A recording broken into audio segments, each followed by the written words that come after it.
final speaker for today, one could hardly be involved in anything in New Orleans without having heard of the Landrieu family. And we are delighted today to have one of the premier members of the family, Dean Madeleine Landrieu, of Loyola University, New Orleans College of Law. I think you've got some siblings who have done some important things in the area.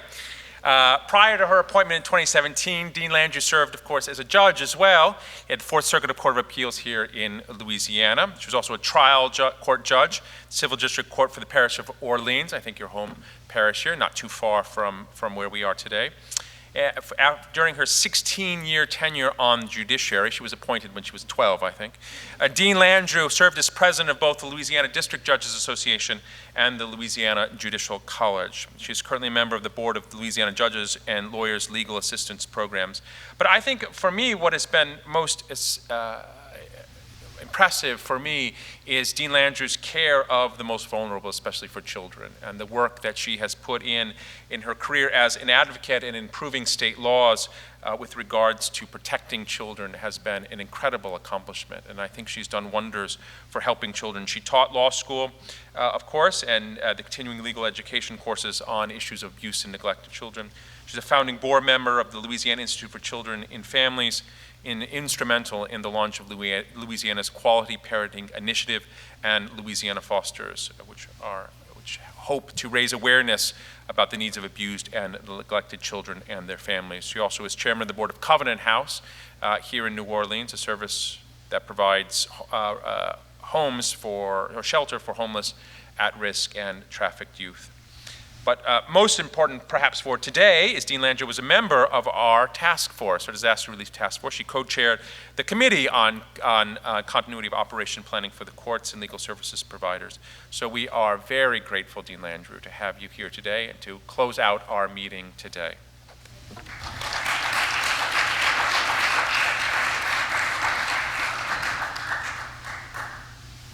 So I don't know about you all, but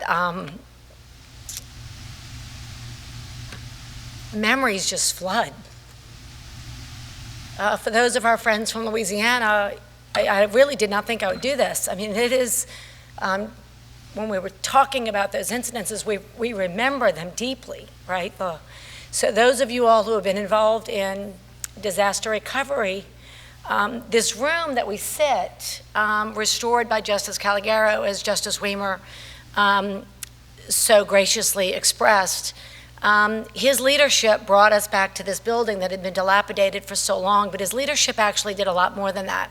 When he became chief, he developed in all of us in this state a culture of pro bono. And I can look at Frank and Judy and Laura Tuggle and Sandra and David Bienvenu and those of us who he inspired to say, service as lawyers to the poor, to the vulnerable, is critically important to our work. He did not have Katrina in his sights. He did not have Rita in his sights. He did not have Ike or Gustav or Harvey or Maria or the tornado in Nashville yesterday in his sights. What he had in his sights were that the courts must serve our most vulnerable. And so he set out to go around to law firms and talk to us about the culture of pro bono that Latham and Watkins has so beautifully embraced in their services to legal services. It was announced earlier that Judy Martinez was the founding board member of the Pro Bono Project. I have been proudly in her wake as she has led the way for so many of us and chaired the Pro Bono Project at a time. I want to sort of summarize what was said here today, but I want you to remember that on the Friday afternoon that we closed our courthouses, the weekend before Katrina struck on that Monday, we left our courthouses like we leave our courthouses every Friday. You say goodbye to your peers, you say, I'll see you Monday. Some of you are working over the weekend, although we didn't do it then because we didn't have phones and technology and the mechanism to do it. So you might have worked at home, but we were doing less of that. And that Friday night, I was telling Father Pius this last night because I drove him last night to the breach, and so I was reminded that it was the first week of school. So all the kids were playing in the schoolyard and all the adults were out having our first sort of get back to school dinner.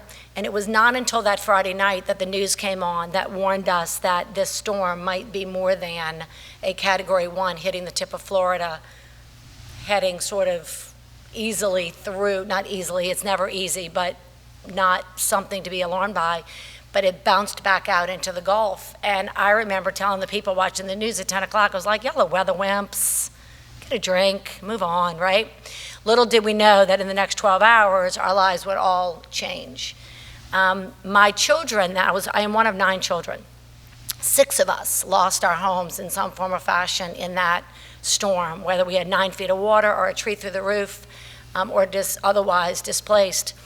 I called my sister, whose house survived, and I said, bad news is we all lost our houses. Good news for you is yours has survived, because we were looking on satellite.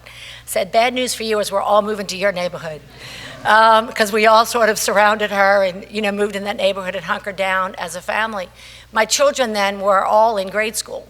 I told Father Pius I was so excited when we started school that year because all 4 kids were in one school. One carpool, one pickup, one drop-off, one baseball diamond, right, instead of them scattered all over. Of course, we were displaced and were displaced for a long time. It was my privilege then to be at the center of the recovery. And I remember well this court just moving to Baton Rouge and being literally in my $1.99s that I bought from Old Navy. It was the only shirt I had. My sister Mary said, I need your shirt. I've been on TV for 3 days with the only shirt I own. I said, this is the only shirt I literally own. Like literally, this is the only shirt I own. She's like, I know, but I need it.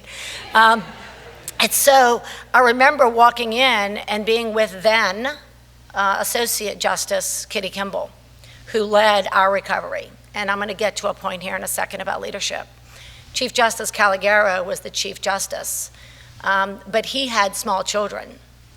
And he said, I don't have the capacity because I've got to take care of this. And so what he did was taught us a leadership lesson then that is worthy of being heard. If you are in a position of leadership and you can't execute for whatever reason, you need to step out of the way and let somebody else do it. Because the idea to stay in the way because you've got the position and then make it harder on everyone else to lead underneath you is really hard. So that is, in fact, the first lesson. He taught us that so beautifully. I called Chief Justice Kimball. I said, what are you doing? She said, I'm trying to figure out where these prisoners are going. Right up the road, we had a prison with 8,000 members in it. We had to evacuate those prisoners. One of the reasons the rumors out of Katrina got so bad about violence in the street and anarchy and all those rumors that you might have heard was because people actually witnessed the prisoners being put into buses and it looked like a prison break. It was not. It was a very organized, displacement, however frustrating and hard. But they were sent all over the state to jails without any judge knowing who they are, what they were in for, whether they were in for an overnight or in for 10-year, pre-trial, post-trial, we didn't know. So the courts were doing that really hard work behind the scenes. And a judge walked into the First Circuit, and I literally was sitting on the ground typing things for the justice as we were trying to issue these orders. And he walked in and he said, I've got prisoners whose rights are being violated. And I looked at him and I said, we still have people on roofs. Which problem do you want to resolve? And the thing was, we had to resolve them all at the same time, right? And so it meant sort of leading through this space of the rule book had to really get thrown out. The Constitution had to live large, right? What are the rights? What are our principal documents? What are our founding principles? And I want to remind you what happens on Friday afternoon in the world. Children go home with non-custodial parents. So on Friday afternoon, after school, or at 6 o'clock from aftercare, non-custodial parents were often picking the children up to return them on Monday morning to the same school.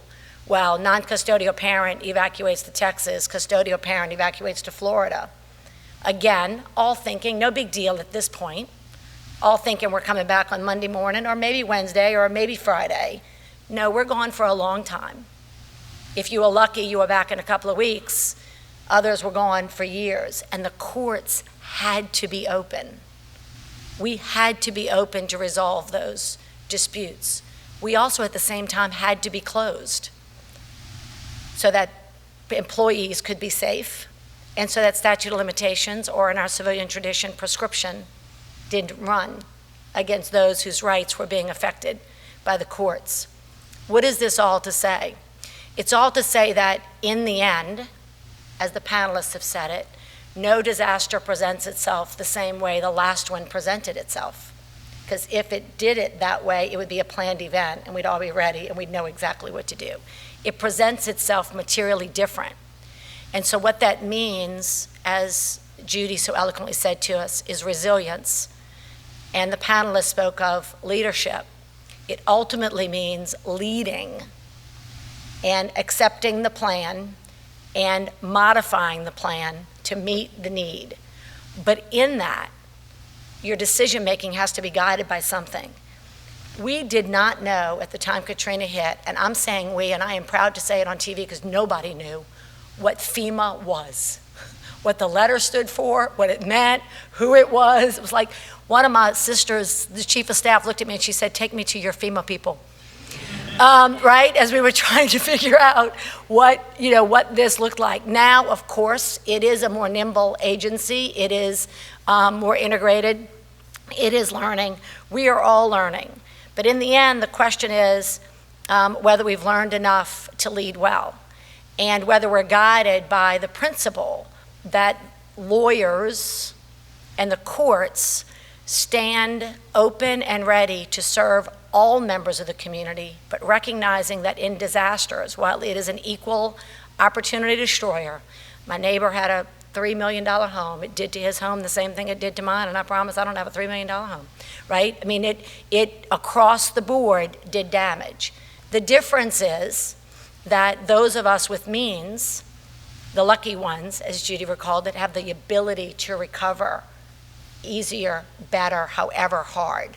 Those who live on the margins don't, and it's lawyers' obligations to stand up for those and to make sure that we are ready to serve. And this disaster task force report does that. The leadership is important, and nobody has taken a greater stand in leadership than the Legal Services Corporation, in partnership with the ABA, with partners like Latham, and all of you who are bar leaders, to say, we stand ready to serve the members of the public that need us when they need us. And we are going to remain strong and resilient and committed and dedicated, because the health of our communities, the health of my neighbor, matters to my own health. And the health of the people up the block and down the block and around the corner matter to my own health. And as Father Baez so beautifully says, it is in community that we find strength. And so strengthening those community partnerships and those community bonds and those relationships across boundaries of race and gender and sex and political party and affiliation and what you believe in and what you don't believe in really matter to strengthening communities.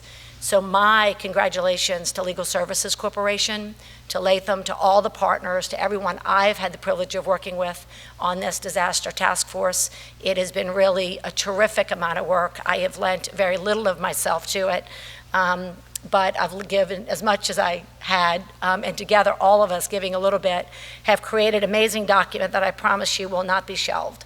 It will live because we all believe in it and its work. So thank you all very much for being here, for having me, and congratulations to both the ABA and Legal Services for its amazing work in this area.